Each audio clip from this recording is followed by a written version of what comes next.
to THA Talks, for free thought and open minds. And for freedom of speech.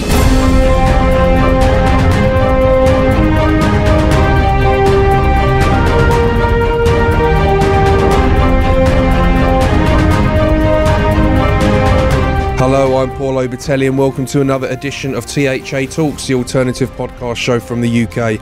Our talks include news, conspiracy, spirituality, the occult, science, history, art, philosophy, religion and much more. If you'd like to check out our full archive, just go to www.thatalks.com to listen to or to download all our free content. And if there's anyone who'd like to contact us and give us some feedback, maybe you'd like to recommend a guest for the show, you can email us info@thatalks.com. And don't forget, you can subscribe to the show via our RSS feed, and you can also find us on iTunes, Stitcher, Spotify, YouTube, and many other podcast directories out there.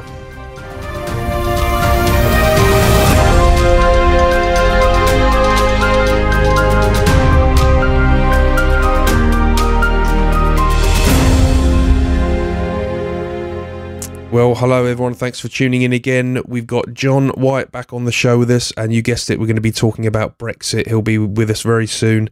I mean, to sum up what's going on at the moment, I went to the rally in London on Friday. Thousands and thousands of people there. It was a great atmosphere, lots of patriots, really passionate, and the feeling was one of disappointment that we weren't actually celebrating that we were leaving the European Union, but one that there's a lot of exposing of our government going on. I think people are just really starting to see how corrupt the government really are at the moment, and that's almost like a positive thing, because change is now looking like that's the direction we're going in. It's I think people are waking up to the things that need to happen for change to happen. And of course it's not going to be easy, but it's a strange feeling. It's kind of like almost like a feeling of intimidation and disappointment with clarity and a kind of a togetherness that I don't think people are going to let this go. They're not going to give up. But 3 years ago we voted to leave the European Union, and I think especially from those across the pond and not in the UK who may not totally know what's going on, in a nutshell, what we're seeing is our government and our opposition government, basically all of the MPs in our Houses of Parliament, or most of them, are basically trying to stop Brexit and ignore the referendum result and create any propaganda and excuse to reject it as they can. But they also don't want to lose their seats. They still want to remain an MP, and there's so many people that will reject them with them behaving this way. It's made for a very intriguing situation, and then, to be quite frank, it's quite embarrassing as well. I think a lot of people are finding it at the moment. But we've got John White back with us today, and this is going to be the hot topic we're going to be discussing today. And of course, John White always makes it that little bit more spicy. How are you doing, John? Hello, Paul. I am here and I bring the people's Brexit. Let's have a damn good talk about this mess tonight, eh? Oh yeah. How is everybody? Well, I mean, I was just saying it. I went to the rally on Friday. Great atmosphere, and Great. It's just a shame. I mean, it's just so difficult at the moment to point out what's going on, where we're going to go, what's going to happen. I think it's safe to say that it feels like they've been planning to make it a chaotic end to a derailment of what we voted for, isn't it? That's what it seems like these politicians have been. You know, I mean, I think right now one thing which has become very clear is just how much we are living in a fake news fugazi. Yeah. You know, where the ordinary people are simply not represented in the media, and when they are, they're demonized as horrible caricatures. Yeah. And the one thing I'm sure of, you know, you've been at the meets, you've been in London the last few days, and what you will have found with the people actually going out there and standing up for what they believe in is you will have found that they're nothing like what the BBC and Channel 4 says they are. No. You know, and from the John Sweeney comments caught by Tommy Robinson with Panodrama last month, to Jon Snow, and he's never seen so many white people comment on Friday night. The snobbery and the bigotry and the demeaning attitude towards the majority of people in this country has never been more apparent than it is right now. Mm. Oh yeah, it's I think it's actually quite scary because they're relentless with it, and it's like, I mean, I've just received a 7-day ban off Facebook for linking a Tommy Robinson video, so you can't even link a video anymore. How dare you? Oh, you absolute fought criminal. And they're obviously losing, because otherwise they wouldn't be doing this. They don't want people to listen because they know we're right. Laws like Article 13, wouldn't they, Paul? Yeah. Which they have just done. Yeah. Yeah. So, I mean, what we've been doing for the last many years is directly under threat if we continue to stay in the European Union. That's a fact. Mm.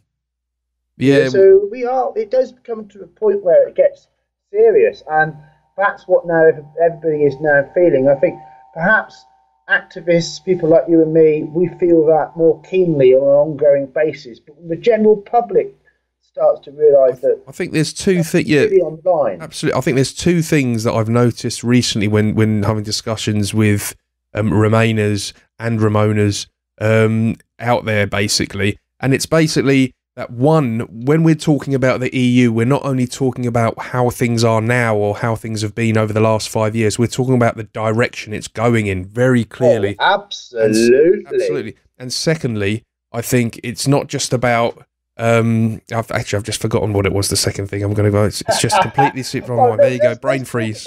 Yeah, you crack on with that one and I'll come back. The direction it's going in, I mean, even back in 2016, we had to force the official Leave campaign to start talking about immigration. We didn't want to talk about it at first. Yeah.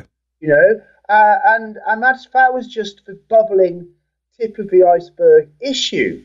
With what the EU is now doing to clamp down on freedom of speech, it makes communist China blush in shame. Absolutely. It's horrific what they're planning to do.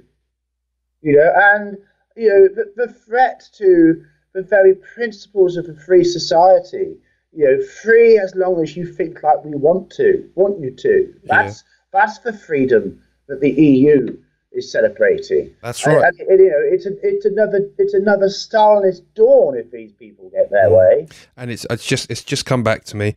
And the second thing, I've had a busy week, so go easy on me. Basically it's our government. Just because we're opposing the EU, it doesn't mean we're celebrating our government. Opposing the EU isn't about that. It's just basically let's deal with one beast. We don't want to. I really would like to talk about that actually, Paul, because I think this is one of people's strongest reasons for backing Remain. Is they say, oh, but the EU gives us this and this and this. And the implied inference there is that they don't believe they're capable of getting it out of the British establishment. So they need to keep backing the European establishment to have progressive laws. Yeah. But the truth is, our nation has been neglected culturally and politically with important progress, such as proportional representation, held back by that very European Union effect. And of course, little parties then went to the EU to start to get power and influence. And, by having MEPs, the Green Party now has people in the House of Lords. Yeah. And you can say that about a number of other small parties. UKIP, of course, also included in that.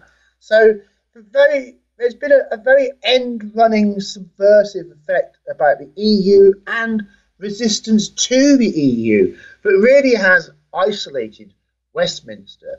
And what we are now finding is that since Theresa May got on her knees and surrendered to the European Council and said, get me out of this mess, the EU has asserted the primacy of its law in order to impose this new April the 12th date.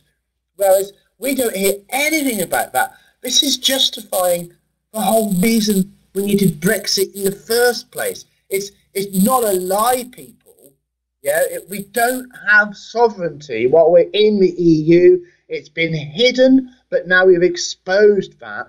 And this is not the time to give up. This is the time to push and push hard, because they are not as set in their minds as they might like to appear to with the united front that the media tries to put on EU affairs. The truth is rather different. Well, I think what we're seeing as well is people just keep going on about the vote, the referendum, and a second referendum. The bottom line is, even if I mean, I don't know, I still think there's a huge support for Brexit. But even if they done it again and they lost, I don't know, 45% said no, 45% of your electorate opposing a new union that is continually escalating and progressing in its ideas is a disaster waiting to happen. The whole nation needs to be behind it. They laughed at that, didn't they? They said, "Oh, that's a dangerous fantasy." Is it hell? And who's the EU going to fight with it? Well, I think it might be Russia. You need the whole nation behind it, not just half of it. You know, we're talking about completely a new direction, and they just acting as if even if half of them, just under half, doesn't want it, then that's okay. We'll still do it anyway. Even worse than the EU army is the unified taxation policy. Bang goes your national tax policy. That's the EU with its hand right in your wage packet, and it's a short distance away if we don't get out of it. Yeah. As is being forced into the euro, of course. Yeah. It's all there. Yeah, and I think my only fear with the second referendum, and this is why, although some people think this is quite stupid, there is some sort of method to the madness. That if they do force a second referendum with the option of remaining in it again, which I can't fathom why they do that, but if they did, it may be even worth boycotting it, because if enough people just ignore it and the votes are so low, then when it's not giving them our will. If it's a corrupt campaign and they vote for us to remain, it's almost like our will to let them do what they want with us. I can see where you're coming from, but it's potentially a very sticky route. It would have to be a really genuine big boycott, you know, not a little. It would have to be a lot of Farage, everyone behind it, and say nope. We're not, you know. First and foremost, Paul, my response is bollocks to a second referendum. And I've never believed in it, you know. So the very idea is a nonsense, because to have a second referendum is Parliament turning around and saying we've been utterly bumbly useless for 3 years. We can't decide anything. We know what you said last time, but can we ask you again? Because we're not really sure we understood. Are you having a laugh? Yeah. You know, so you've got the very principle of that in the first place. But my major concerns with a second referendum, should we have one forced on us, would be the actual question. Because if it's a split question, do you want proper Brexit or the fake EU Theresa May deal or remain? Yeah, that's a biased question. It's very easy for Remain to get 33% in that poll. Yeah. So screw that. Yeah, that's it. So no, we can't agree to that. You know, that's not agreeable. If we're having a second referendum, it has to be an exact rerun of the first question.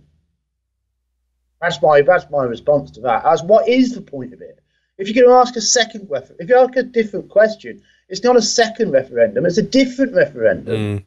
Well, this is just, I mean... You know, that's going to be a very difficult argument to win socially because of the extreme bias in the media. I'd say... But nevertheless, that is my initial response. Yeah, if there definitely was going to be one, I think that if I was asked, if it was up to me and they said, you decide, I would say...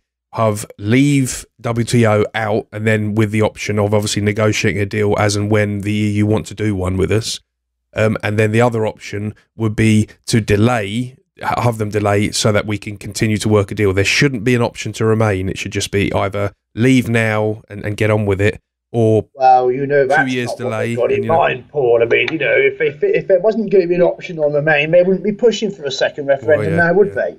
Absolutely. But you know, the further problems with the second referendum are, you know, how are we going to get equal airtime?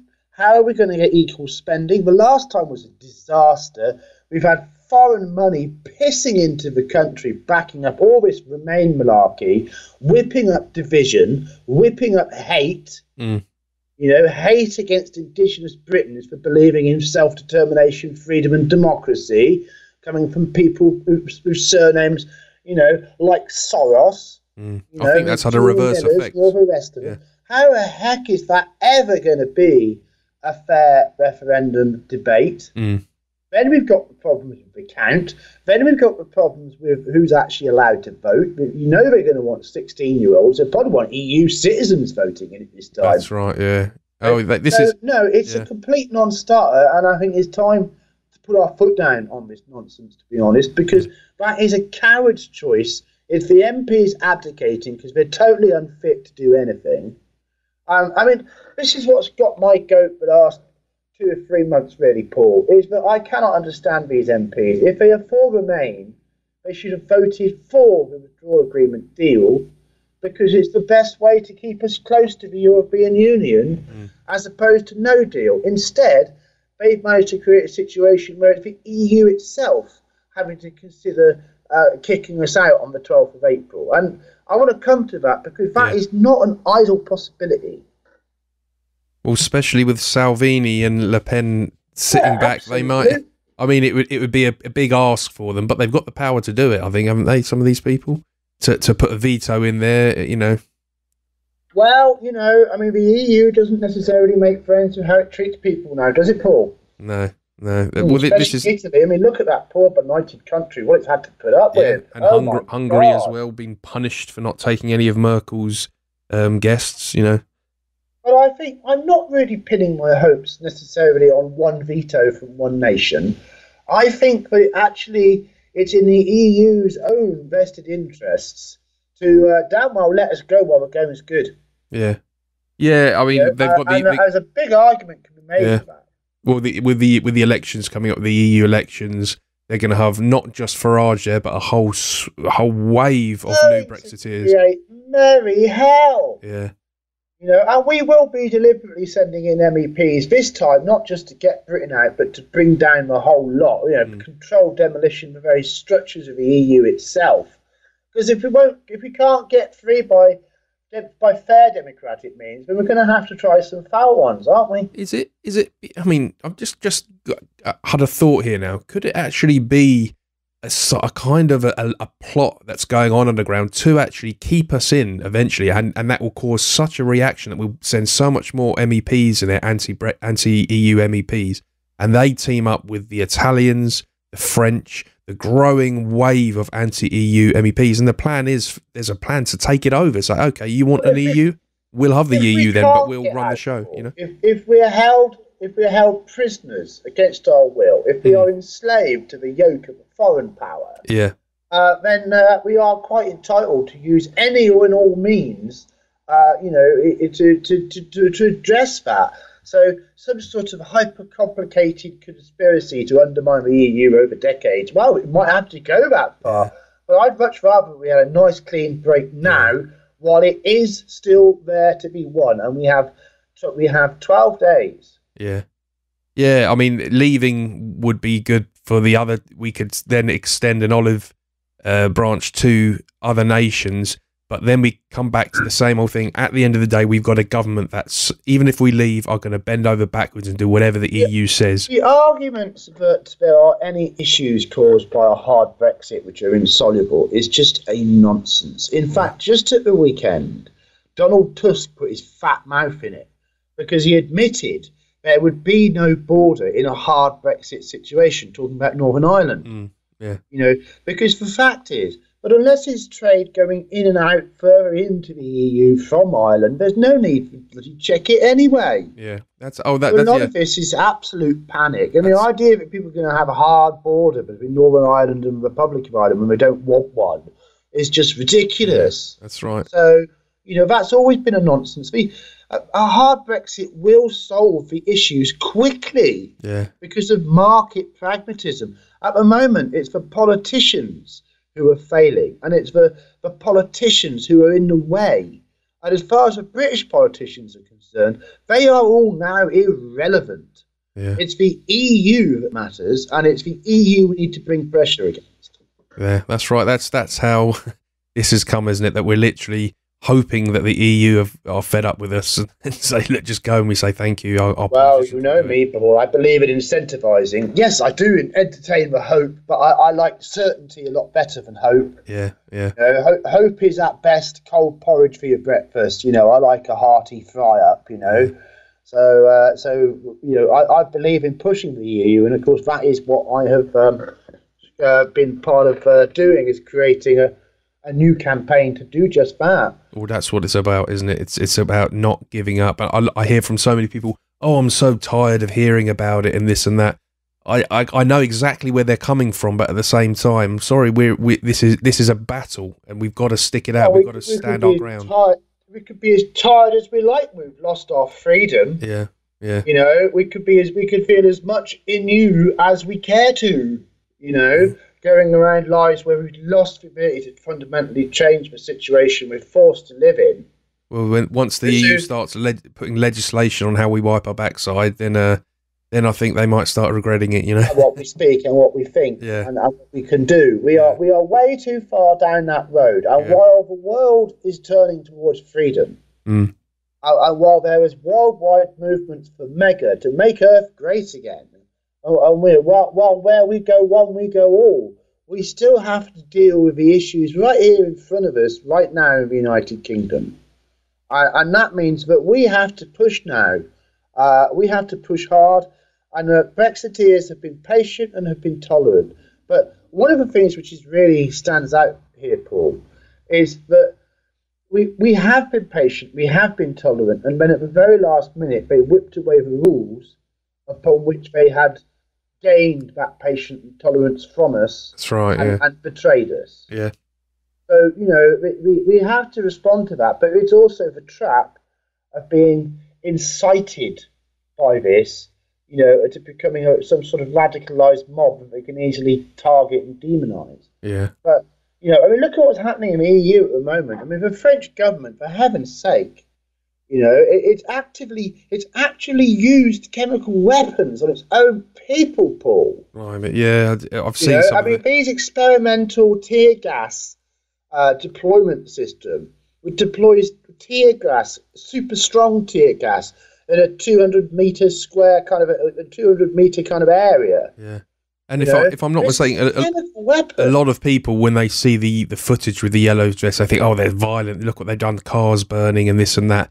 And I'm sure to some extent there has been some naughty behaviour, but if I'm not mistaken, it didn't start violent. It was a protest that was turned violent because of how the police were reacting to them. French police has had a habit of stalking any leaders of the yellow vests, going right up to them and firing tear gas grenades right in their face. Yeah. So it was provoked. I mean, it's hardly been pleasant. And what are they now? About week 14? Yeah.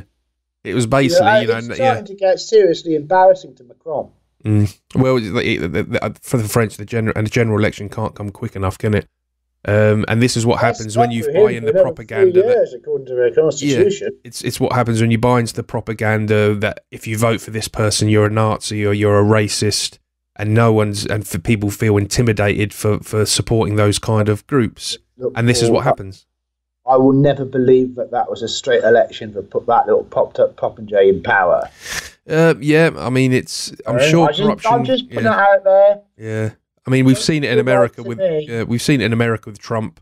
That you've had these people that have just. What was that lady? I think it was in Florida. She had to resign because she was blatantly trying to rig the vote and trying to find votes that weren't there. And there's loads of that going on, but you know, I mean, that's another situation. I mean, America's doing quite well at the moment. Yeah. You know, post Mueller report, but to keep the focus on Brexit.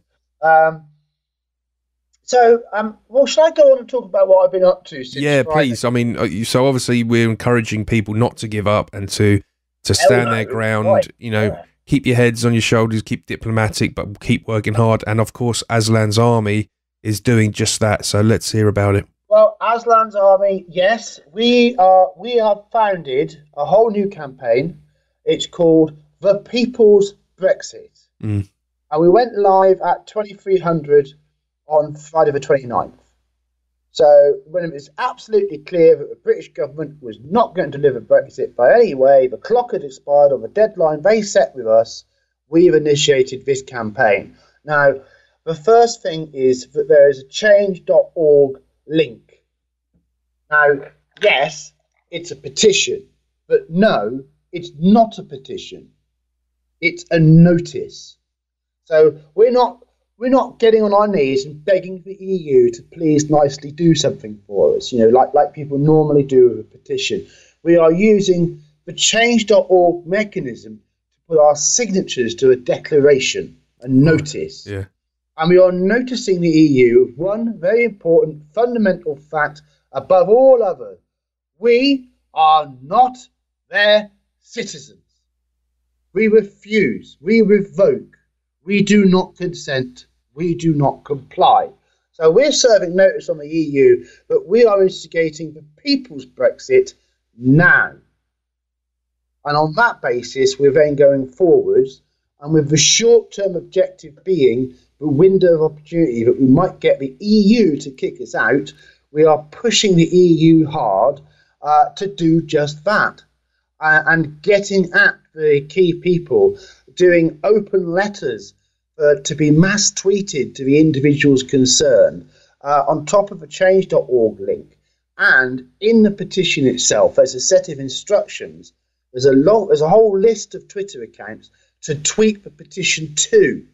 So if everybody who signs it also tweets it to 20 different important people, we will gain a huge amount of organic reach very quickly. And we could have a 2-week campaign that could make an impact and at least push back on these other petitions, like the Remain one, which was such a total fake. It was at least 80% foreign bots.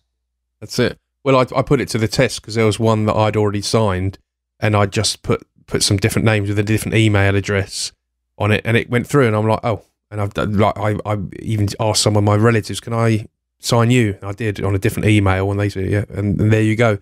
So I also want to point out, is gloves off here. We are not playing nicely now. This is straight in the face stuff. And when you read the text of a petition, you'll see exactly what I mean. It's the right side of not being vexatious or frivolous, but it's certainly very strong. Yeah. It's putting it right to them straight, and it tells them quite a few home truths as well. Yeah. So, any Brexiteer will love that petition. But it's not just British people. Patriots around the world can serve notice that they are not EU citizens either. And we aren't playing pretty. So we just want as much support from wherever we can get it before April 12th to see if we can actually get this thing over the line while there's still an open window. And of course, I think I'm correct in saying when you're saying you're not EU citizens, it certainly doesn't mean you're not saying you're not European people, because it's not the same thing at all. Absolutely. Yeah. Some people get confused. The European Union is an unlawful legal fiction. Yeah. Yeah, we're always Europeans. European people are the people of genetic birthright, heritage of growing up on the European continent. Yeah. Yeah. And come on, Paul, we all know most of Europe isn't even in the EU. That's right, yeah. Yeah. So let's get this empire's expansive tendencies in the proper perspective. Yeah. If it had stayed as a trade club for Germany and countries which border it, it would have worked out pretty well. But as it is, it's become a monster, and it's just not working for anyone. So as soon as we get some sort of reality, and we can get back to a Europe of friendly trading nations, the better. Yeah, it just seems they're exposing themselves in how they're just not. They just refuse to accept. Look at all the nations that are not happy with what they're doing. The time for them to say, okay, we're going to sit down and we're going to do this and have a reform, and they just won't do it. That moment's passed by so many times now, and they just come across as these sort of mad scientists of this crazed idea that even if people were dying by the millions, you'd still see them carrying on. They will not change. That's how it looks. Look, Paul, freedom is under threat. Our voices are under threat. Our democracy is under threat. And we face dictatorship. Yeah. Very close now. Very close, yeah. Vote to stick. If we cannot get that vote to stick, then, we have lost effective democracy. Yeah. So it's all on the line right now. And this is not the time to give up. This is absolutely the time to redouble, treble, quadruple our efforts. Yeah. To actually go for it with a gusto we've never done before. Like it's the last few days of the 2016 campaign again. Yeah. This is the time to go nuts, pushing to get this hard Brexit through. Otherwise, we're going to have a whole long, dreary old future of 3, 4, 5 years of being enmeshed in something that ultimately will just end in pathetic failure, and all we will have is the failure of our political class to listen to us, the failure of us to hold them accountable, and the EU falling apart under its own stupidity anyway. And that will not be good for our sense of national self-esteem. And obviously a mass execution of actually, just to reassert, I'm not calling it literal execution, but of MPs losing their seats big time in the next... Electorally executed at the ballot box. That's the best we can do. I suppose we'll have to settle for it, Paul. That will happen. I think that's going to happen to a degree anyway by the time... I think there's so many people who are sick to death of them. I really do. The general election cannot be prevented. Yeah. That could be... It's a question of what kind of country are we going to try to shape with our votes? Also, for what it's worth, Paul, I think that a new general election will fail in that it won't produce a clear government until we have proportional representation. And I would go further and say until we have an English assembly, we cannot solve the fundamental problems within our union. Yeah, I do think. I think people are hungry for that now. It just seems to be the only time you ever hear the word England is if you're watching the cricket or football, and that's about it, to be honest. Yeah, well, I think if we could do that, we could show that we are serious about reform, that we are serious about becoming the modern nation, because the actual structures of the United Kingdom are 50 years plus obsolete. We urgently need national reformation. And I don't think that the next Parliament we elect is going to give it to us, but we must push on so that the one after it certainly will. And at the times like these, I believe that organisations and pressure groups are very important, just as important as political parties, and there's really no reason not to support both. On that basis, it really doesn't matter who you vote for. There's nothing to stop you signing the People's Brexit petition and sticking it to the EU now, because we need you. Yeah. And if we can get this seriously rocking, we're coming up to around 250 signatures within the first 48 hours. That is on par to potentially, if we go viral, we could get into the tens of thousands before the 12th. Yeah. And we are starting to get tweeted and noticed by good people. But obviously, I am directly calling out tonight to every THA listener, and I'm sure Paul will be good enough to put the link to the petition in his podcast. Yeah, absolutely. I'd like to follow up at this point, Paul, because I also wrote to Jean-Claude Juncker today. Right. Okay. And because we're doing open letters to key people, I wondered if maybe I'll quickly do a narration of that. Absolutely. Get a flavour of what we've got going across. So the People's Brexit open letter to Jean-Claude Juncker at Juncker EU. Dear President Juncker, in brackets that is, we do not recognise the governance of the EU and have served you notice. A reminder to read the petition here, but this is not the only reason we are writing. Your comments, as reported in the UK press, reach our ears in this Express article link. Please allow us to express a measure of sympathy with you. Our British politicians are useless. We hear the plaintive appeal within the frustration in your voice when you ask if we could please, pretty please, make up our minds about something before you are forced to cut us off. A dysfunctional limb threatening the stability of the EU's whole body politic. We are Brexiteers, you see, and unlike the docile Remainers, we pay attention, comprehend and understand the EU. Now we might say the EU would have hell trouble passing anything else than kicking us out at this point anyway. Just one veto. Whoopsie. We sure hope so. But we believe in added incentive. As a thought exercise, if we were you, we would definitely say, get rid of those Brits while the going is good, so we can focus on making good the rest of Europe's problems. Can you imagine if we, the free British people, are forced by our venal political classes' failure to follow the clear instruction to leave the EU, to return fresh MEPs to the EU Parliament? Sir, if the sea kraken will not willingly let us go free, what recourse could the crew of Britannia have than to cut the crushing tentacles loose by more desperate means? You know the trouble we will cause.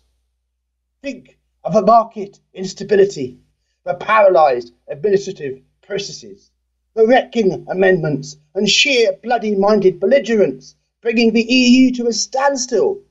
We know our elected representatives will do their best. Here is your chance to at least be remembered well as the man who did the right thing when it really counted, and to solve all of our problems. Kick out the UK, your no deal, hard Brexit on April 12th. Ignore whatever those useless failures in Westminster dicker over this week. Even if they could squeak some sort of marginal majority for some course of action, like a customs union, we're going to boot them all out electorally for daring to block 29th of March. A general election now cannot be avoided, so damaged is the useless Theresa May Day. And those remaining MPs cannot hide from the voters' fury over broken promises made just 2 years ago. The patience of the British people to return self-government is at an end. So there is no deal they can offer you can trust, and even worse than that, if they manage to unify over the cowardice of holding a second referendum, Leave would then slaughter them at the ballot box, not least because of how you lot have behaved since June the 23rd, 2016. Still, we are not going over all of that right now. We just want you to hear our simple message. We are the people's Brexit. Hear us. Ignore the fools in Westminster. Do yourself a massive favour and kick Britain out. April 12th. Make the right choice. End this. With regards from all at the People's Brexit campaign. So, there you go, Paul. What do you make of that? Well, that was very, very, very well written. And I have to say, it did make me think, listening to that and thinking about the reality of perhaps the EU doing just that. It's kind of got, it wouldn't surprise me, because one thing about this country and our elite, and particularly our media, they hate it when the British feel patriotic. They always want to put their pride down. They hate it. They are so unpatriotic. Yeah, themselves. Absolutely. And I think they would actually prefer, it's kind of, well, at least they'll kick us out. At least we go out with something like a negative rejection. Oh, we've got chaos and they've just kicked us out, rather than us vote and roar and walk out the door. You know, they don't like that. So they'd prefer it if we got kicked out of that. Let's put it this way, Paul. Let's put it this way. Yeah. Not all Remain voters are anti-patriots, but all anti-patriots voted Remain. Absolutely. Yeah. Totally. And that's very true. You know. We don't hear it put that way around very not often. Everyone, not all Remainers hate Britain, but all people that hate Britain voted Remain. Remain, yeah. It is, isn't it? Yeah, absolutely. It is. So, you know, we are standing up for who we are. We're standing up for our essential values, our essential rights, our essential freedoms, our essential self-determination, and simply that we just aren't going to be enslaved by this nonsense. No, yeah, it's very well written, and I think, you know, I think we need to get lots of people campaigning, doing what you're doing, and hopefully some people listening to this, obviously there'll be Remainers. Hashtag no spaces, hashtag the People's Brexit. Right now on Twitter and Facebook, they will find an orgy of material, because the campaign has been pumping it out. and we're good to go. We're running. We're stoking our engines. We've got our boilers up here, Paul. Chugga, go for it. Yeah. Because this is really his time to do it. So I can but hope that this conversation will reach ears in time to inspire them to just muck in right now and get involved. Well, of course, as we speak now, our incompetent government and MPs, most of them, are actually debating 4 options of what we're going to do. So all the main options as well. Yeah, of course. Any sign on any results on that? Because we've about just gone past 9 o'clock. We're due out with results, aren't we? I haven't actually. I'll look as we're speaking now. We'll have a little quick look, just see if there's a THA live update coming your way. Have voted on the possible. I think we're not getting the votes, and they voted on a possible next steps for Brexit as they try to break the deadlock in Parliament. What deadlock? Yeah. It's simply them. There's no deadlock. Choosing to do as they're told. Yeah. That's the only deadlock there is. It's a deadlock in their brains. But it's just too much to expect, to cut their own troughs out of a gravy train, isn't it? Yeah, I'm just looking at it now, and it just seems there. I think they've. I think it's 9:05 now, and it looks like they've cast their votes, if I'm not mistaken, and they're just now debating, and as they probably counting the votes and so on. But it's who knows, eh? Well, there's a lot of good stuff going on right now, and in all seriousness, there are credible legal challenges and all sorts of things being mounted. The very veracity of what Theresa May did by handing over control of the Brexit process to the EU like that, without which is supposed to have gone back to Parliament, because wasn't that what good old Gina Miller managed to prove with Soros's money? So it's a farce, there is no legitimate process. They're making it up as they go along. They're just trying to find some way out of this. Yeah, no, I'm just looking now as well. David Davis has made an interesting point. He's tweeted, MPs were denied the right to vote for a full WTO Brexit on the ballot paper tonight. It was the choice between soft Brexit, no Brexit, or holding another referendum to get a different answer. So much for democratic innovation of indicative votes.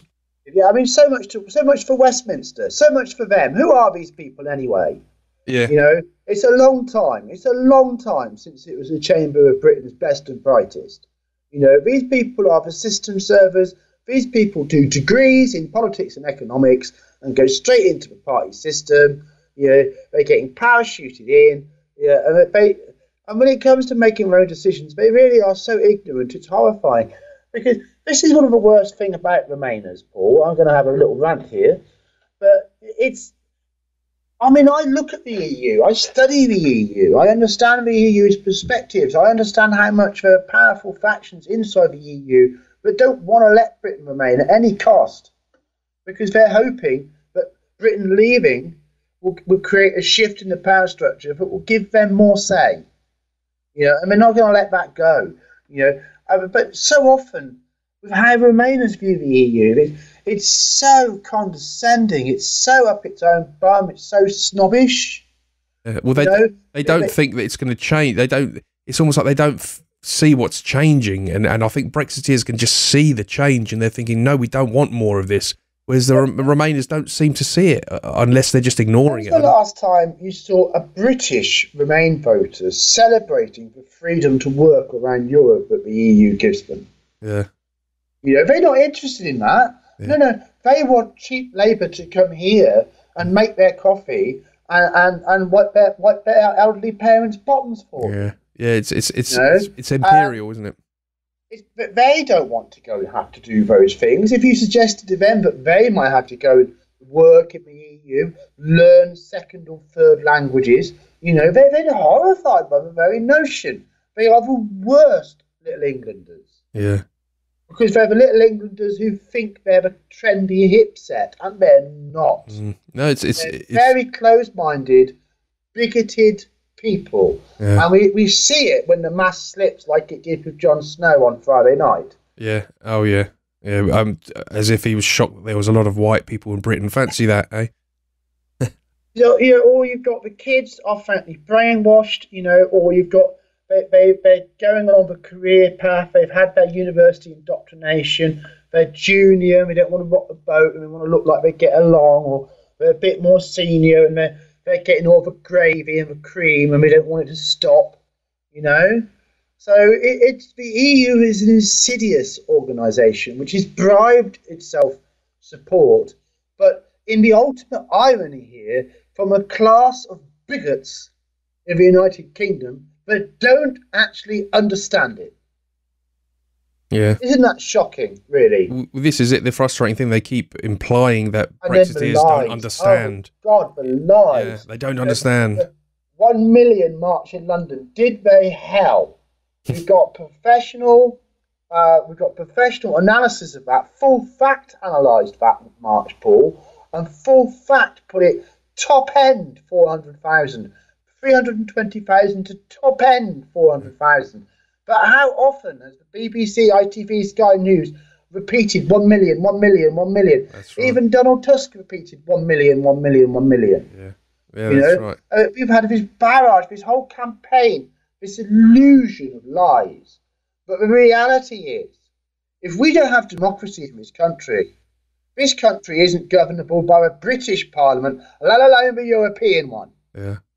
So someone's got to get real here, because we are running out of manoeuvring space, and we are trying to keep this moving forward as legitimate and lawful democratic campaigning. But the more they try to close off any opposition to them, the more they are building up something terrible, and it has to stop now before it's too late. And right now, it's the members of the European Commission who need to be pressured to make it so. Yeah, no, absolutely, and I think it's we'll see where we go tonight. I guess we'll see something tonight. Whether, I mean, if they don't vote for any of these options, then we really are. Well, it's head scratching time. If they don't vote for any of it, that's actually good for us. Well, absolutely, because if they can't agree anything, it's going to be almost impossible for the EU to avoid no deal. Yeah, so that's what we'll be I don't know if we're going to be able to continue with that level of luck. Because, of course, they're gaming it. You can just imagine the threats and pressure in the background. Oh, yeah. So I reckon that we can't rely on Parliament to hold out. They're weak at the best of times. Just people, keep an eye on your seat. Whoever's in your constituency, see what they're voting for. Because it's almost like now they're trying to say, well, I had to vote. Because you don't have to vote, do you? Can't you just decide not to vote? Oh, there's no law that says you have to vote. Yeah, you can actually... I mean, look, personally, I'm against the principle of not voting, because when you don't vote, it doesn't count. Yeah, but what I mean is because there's no option for a WTO. If you're Brexiteer MP...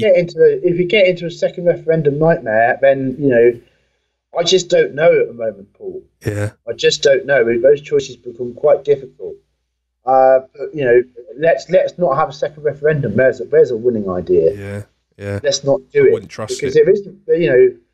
If we could get a straight question and a scrupulously fair debate, I'd take it because we'd win it hands down. But with the way Twitter, Facebook, and all the media is, the idea that we should jollily be happy to have a second referendum because the losers aren't happy is a joke. An absolute joke. And no, we can't buckle to it. It sums up the hypocrisy that's going around at the moment. Like, I think it was someone who was also jailed recently for throwing an egg at Jeremy Corbyn. I seem to remember Nigel Farage getting an egg at the back of his head, didn't he? I did see another report that said it wasn't an egg, it was a brick, but I'm not sure. Well, if it was a brick, it must have missed. If it was a brick, then that's a slightly different scenario. But I did hear egg. The old 2 jabs, wasn't he? And his response to an egg was pretty direct. Absolutely, but it's just double standards. It always is. Like Anna Solberry, you can't even argue with her without her telling you off because she might not be able to get home that night safely. She's just deranged. That woman is deranged. Yeah. I saw her on Parliament, and she was just absolutely twitchy on the alcohol and the stress and everything else. Absolutely crazy, manic people. Yeah. But Remain has been so desperate, it's actually taken these fools and made them into its talismans. It's taken them 3 years to lie, twist, make up stuff, propaganda. I mean, people forget there was a lot of money that's been put into Remain over the last 3 years. Tony Blair, didn't he get a... unbelievable. Yeah. Where's all that money gone? It's gone somewhere. It's doing something, Yeah, and look at the Electoral Commission is 70% Remainer anyway. Oh, God, I wonder why that was allowed to happen. Yeah. Look, a lot has been made of accusations against the Leave campaign. But even the Electoral Commission admits that it fined them when it gave them the wrong advice before the referendum. Yeah, well, the High Court's proved that. It's the High Court. So they told Remainers keep saying that we broke the rules. We did not. Afterwards. Yeah. It's so discredited. It is corrupt. It is corrupt. It is corrupt. Yeah. Everything is corrupt about the Remain argument in the United Kingdom. Yeah. All of it. And every single one of them is a compromised mouthpiece who has massive amount to lose by us leaving the European Union personally. Their prestige, their influence, but even worse, what if they get found out for their crimes? Yeah.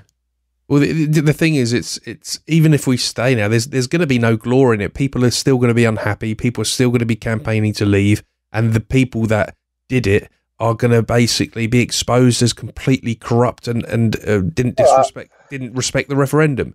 So it's just to leave the European Union, we could only see politics moving further towards political extremes. Yeah. They're because where is your fair play consensus to unite around?